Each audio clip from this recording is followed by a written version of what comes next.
میری بہنوں اور بھائیوں، جب اللہ تعالیٰ نے حضرت آدم علیہ السلام کو پیدا کیا تو حضرت آدم علیہ السلام کو پیدا کرنے کے بعد جنت میں پہنچا دیا۔ ادھر شیطان مردود، جس نے حضرت آدم علیہ السلام کو گھمنڈ کی وجہ سے سجدہ نہ کیا، اس کو اللہ تعالیٰ نے ہمیشہ کے لیے اپنی بارگاہ سے دھتکار کر بھگا دیا۔ میری بہنوں اور بھائیوں، آج کی اس ویڈیو میں ہم آپ کو بتائیں گے کہ حضرت آدم علیہ السلام کی پسلی سے اللہ تعالیٰ نے عورت کو کس طرح پیدا کیا اور اماں حوا رضی اللہ تعالیٰ عنہ کی پیدائش کس طرح ہوئی اور حضرت آدم علیہ السلام اور اماں حوا رضی اللہ تعالیٰ عنہ کی شادی کیسے ہوئی اور اللہ تعالیٰ نے حضرت آدم علیہ السلام کی شادی کا مہر کون سا رکھا۔ ادھر شیطان نے عورت کے ذریعے حضرت آدم علیہ السلام سے اپنی دشمنی کا بدلہ کس طرح لیا اور حضرت آدم علیہ السلام کو کس طرح جنت سے زمین پر اتارا گیا اور حضرت آدم علیہ السلام اور اماں حوا رضی اللہ تعالیٰ عنہ جنت میں کتنے دیر تک رہے۔ حضرت آدم علیہ السلام زمین پر آئے تو اپنے ساتھ کون کون سی چیزیں لائے؟ میری بہنوں اور بھائیوں، ان سارے سوالوں کا جواب آج قرآن اور حدیث کی روشنی میں اس ویڈیو میں بتانے والے ہیں، اس لیے آپ سے ریکویسٹ ہے کہ ہماری اس ویڈیو کو آخر تک ضرور دیکھیے گا۔ میری بہنوں اور بھائیوں، آدم علیہ السلام کی پیدائش کے بعد جب حضرت آدم علیہ السلام جنت کے اندر تشریف لائے تو جنت میں عیش و آرام کی ساری چیزیں موجود تھیں، لیکن اس کے باوجود بھی حضرت آدم علیہ السلام جنت کے اندر خود کو اکیلا محسوس کرنے لگے اور اداس رہنے لگے تو اللہ تعالیٰ نے حضرت آدم علیہ السلام کی اداسی اور تنہائی کو دور کرنے کے لیے حضرت اماں حوا رضی اللہ تعالیٰ عنہ کو پیدا کیا۔ حضرت ابن عباس رضی اللہ تعالیٰ عنہ روایت کرتے ہیں کہ حضرت آدم علیہ السلام ایک دن جنت میں سو رہے تھے کہ اللہ تعالیٰ نے ان کی چھوٹی پسلی سے حضرت حوا اللہ تعالیٰ عنہ کو پیدا فرما دیا۔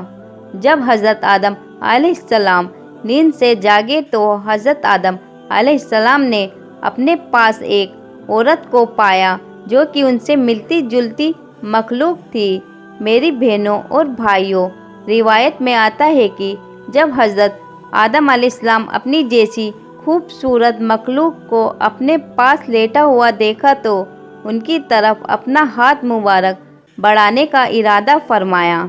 تو اس وقت فرشتوں نے عرض کیا کہ ٹھہر جائیے، پہلے آپ ان کا مہر ادا کریں۔ تو حضرت آدم علیہ السلام نے فرشتوں سے پوچھا کہ ان کا مہر کیا ہے؟ تو فرشتوں نے عرض کیا، ان کا مہر یہ ہے، آپ ہمارے آقا حضرت محمد مصطفیٰ صلی اللہ تعالیٰ علیہ وسلم پر 10 بار درود پاک پڑھے۔ چنانچہ جس وقت حضرت آدم علیہ السلام جنت میں پہنچے تھے تو آپ نے جنت میں کئی جگہوں پر حضرت محمد مصطفیٰ صلی اللہ تعالیٰ علیہ وسلم کے نام پاک لکھا ہوا دیکھا تھا،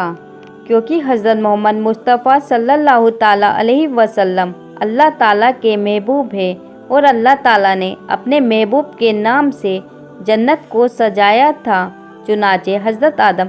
علیہ السلام نے آپ صلی اللہ تعالیٰ علیہ وسلم پر درود پاک پڑھا اور اس طرح حضرت آدم علیہ السلام اور ماں حوا رضی اللہ تعالیٰ عنہ کا نکاح ہوا۔ اور میری بہنوں اور بھائیوں، روایت میں آتا ہے کہ حضرت آدم علیہ السلام اور اماں حوا رضی اللہ تعالیٰ عنہ 60 سال تک جنت میں رہے، لیکن ان کو وہاں میاں بیوی کے تعلقات قائم کرنے کے حکم نہ تھے اور نہ ہی بچے پیدا کرنے کا حکم تھا۔ چنانچہ اس طرح حضرت آدم علیہ السلام اماں حوا رضی اللہ تعالیٰ عنہ کی پیدائش کے بعد بڑے آرام اور سکون سے جنت میں رہنے لگے۔ حضرت آدم علیہ السلام اور اماں حوا رضی اللہ تعالیٰ عنہ جتنے زمانے تک جنت میں رہے، اس کے درمیان ان دونوں پر جنت میں کسی بھی جگہ پر جانے کی کوئی پابندی نہ تھی سوائے